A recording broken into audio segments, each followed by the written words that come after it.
Dear viewers, السلام علیکم ورحمۃ اللہ وبرکاتہ۔ دین اسلام کے مطابق ہر قسم کی بیماری سے شفا کا مصنون طریقہ پیش ہے۔ نمبر 1، مریض کو فوری طبی امداد پہنچائیں۔ نمبر 2، علاج، معالجہ، دوا، پرہیز اور آرام ڈاکٹر یا حکیم کے بتانے کے عین مطابق فراہم کیا جائے۔ نمبر 3، ساتھ ہی ساتھ اپنی استطاعت کے مطابق مریض خود صدقہ دے یا اس کے رشتہ دار صدقہ دیں۔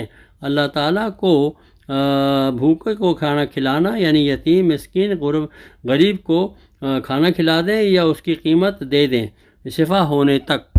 نمبر 4، مریض کے لیے دعا، تیمارداری عزیز اقارب رشتہ داروں کا فریضہ ہے۔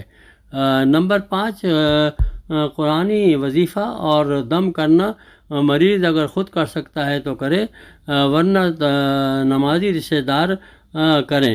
اللہ شافی، اللہ کافی۔ ثواب جاری کے لیے زیادہ سے زیادہ اس پیغام کو شیئر بھی کر دیں۔ جزاک